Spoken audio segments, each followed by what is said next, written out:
It was a splendid morning on the island of Sodor. James was feeling very pleased with himself. His red paint gleamed in the sunshine as he sped along the line. He reached the junction just as Percy puffed in with some freight cars. James was surprised to see him. What are you doing here, Percy? You should be at the station by now. I know, sighed Percy. These cars have been troublesome all morning. That's no excuse, Percy. Nothing should stop us. Sir Topham Hatt relies on us to be on time. Now, if you'll excuse me, I'll be on my way. And James puffed importantly away. Bossy buffers, muttered Percy.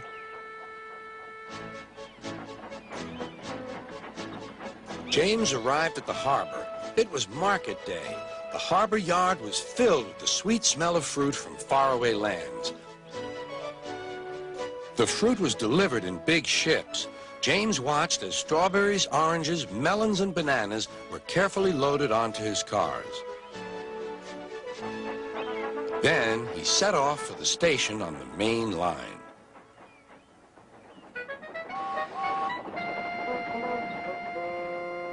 On the way, he met Thomas.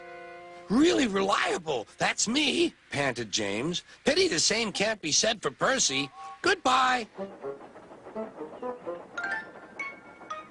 What was all that about? Gasped Annie and Clarabelle. That was trouble. Trouble for James. Just wait and see. Percy was back in the yard and busy shunting. He had the cars in good order and was making up for lost time.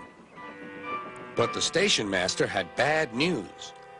What's happened? Asked Percy's driver. James's brakes have jammed. We need Percy's help right away. Percy quickly set off to the rescue.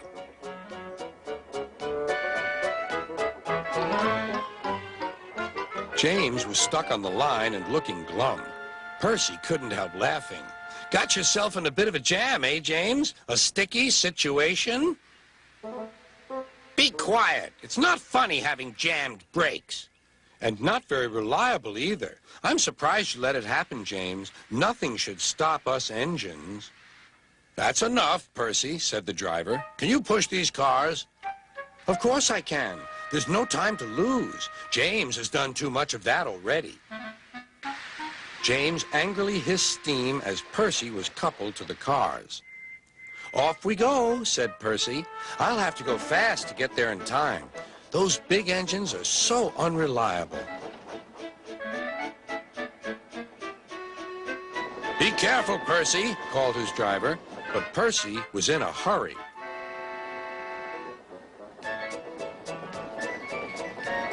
He didn't see that the switch had failed and that he had been diverted into a siding. Look out, Percy, shouted his driver and applied the brakes, but it was too late.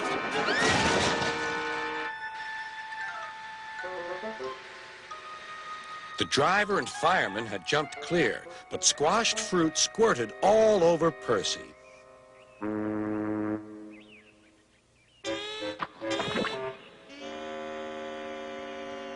Sir Topham had arrived. Percy, you are not to blame for the switch failure, but I do not run a jam factory. Yes, sir. No, sir. And Percy squelched sadly away. That night, the shed was silent. James and Percy felt very sorry for themselves. At last, Thomas spoke. You know, he said to no engine in particular, there's more than one way to get jammed. We all learned that today. Still, there was silence. What's more, we also learned that sometimes when engines help each other out of a jam, things can still go wrong. So, said a voice, so that means we learned a lot today, and therefore... Then came a chorus. We're really useful engines after all.